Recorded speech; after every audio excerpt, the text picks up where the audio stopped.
cara mengendalikan emosi dengan power of not reacting. Apakah kamu mudah temperamen dan bereaksi tentang hal-hal kecil? Jika demikian, kamu perlu belajar bagaimana mengendalikan emosi diri. Di dunia yang penuh dengan situasi stres, kamu dapat dengan mudah terjebak dalam semua kekacauan. Tapi perhatikan perasaanmu, belajarlah untuk menahannya. Kamu bisa mengambil kembali kendali atas hidupmu dan rubah masa depanmu secara positif. Pelajari cara mengendalikannya di video ini dan apa yang harus dilakukan dalam situasi yang memanas. Nomor 1. Identifikasi pemicu emosional. Mengidentifikasi pemicu emosionalmu adalah langkah pertama kamu dalam mengendalikan emosi. Pemicu emosional adalah apa yang membuat kamu menjadi marah atau kesal. Mungkin pada orang-orang tertentu, kenangan dan tempat, kata-kata dan juga bau tertentu. Kita semua memiliki pemicu yang berbeda, jadi kamu membutuhkan refleksi dan introspeksi diri. Tapi apa gunanya mengetahui apa yang memicu emosimu? Sebaliknya, ini membantu kamu mengelolanya dengan lebih efektif dibandingkan dengan meluapkannya dengan amarah.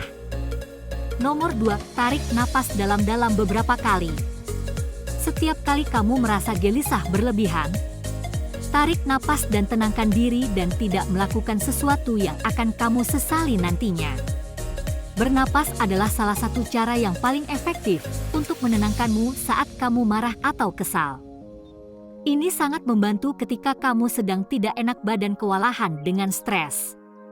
Ambil 3-4 napas dalam-dalam untuk membuat sistem saraf dan stres kamu mereda. Kemudian itu membantu kamu untuk rileks dan merasa lebih bisa mengendalikan emosimu. Nomor 3, jangan memendam perasaan.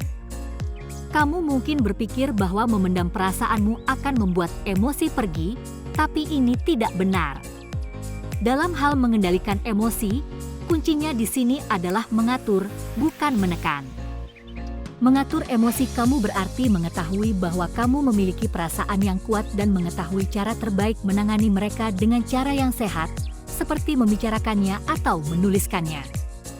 Menekan emosimu berarti menghindari atau mengabaikan apa yang kamu rasakan dan berpura-pura kamu tidak peduli tentang itu, ketika dalam hati sebenarnya kamu peduli.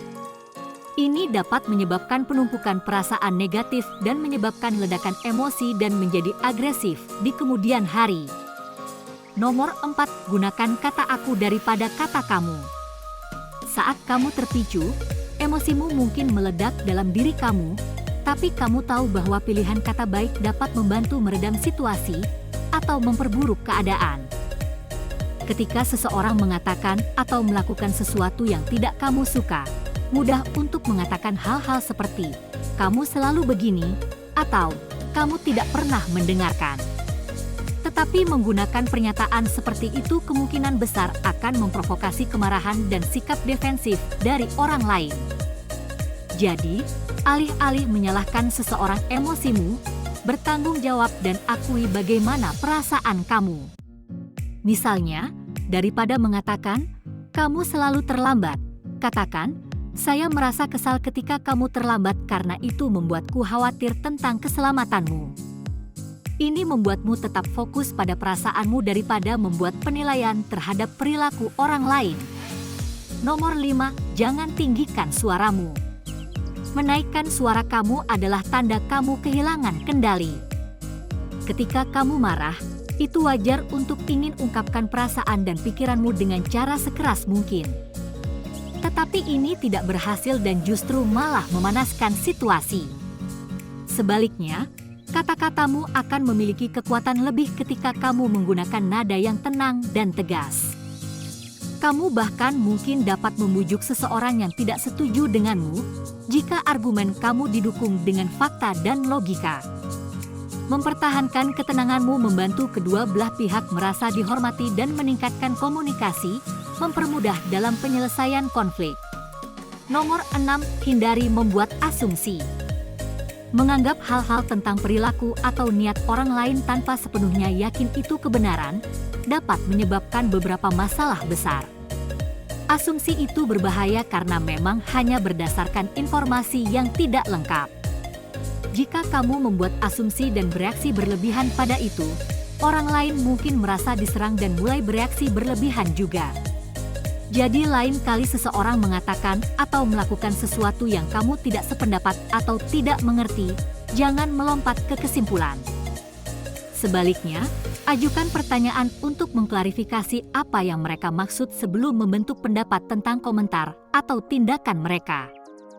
Ini akan memungkinkan mereka untuk menjelaskan diri mereka sendiri lebih jelas sehingga kamu berdua dapat sepenuhnya memahami posisi satu sama lain dan bergerak maju secara konstruktif. Nomor 7, berempati.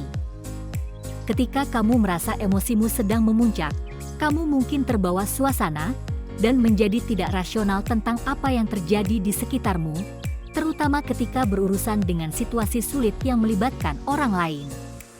Tetapi jika kamu ingin mengontrol emosi kamu ketika keadaan menjadi memanas, akan jadi sangat penting jika kamu bisa berempati dengan orang lain. Dan ini mengharuskanmu membayangkan diri sendiri ada pada kondisi mereka dan melihat situasi dari perspektif mereka. Mungkin sulit pada saat itu terjadi, tapi kamu perlu ingat bahwa setiap orang memiliki kendala dan masalah. Mereka mungkin sedang mengalami hari yang buruk atau tantangan dalam kehidupan pribadi mereka.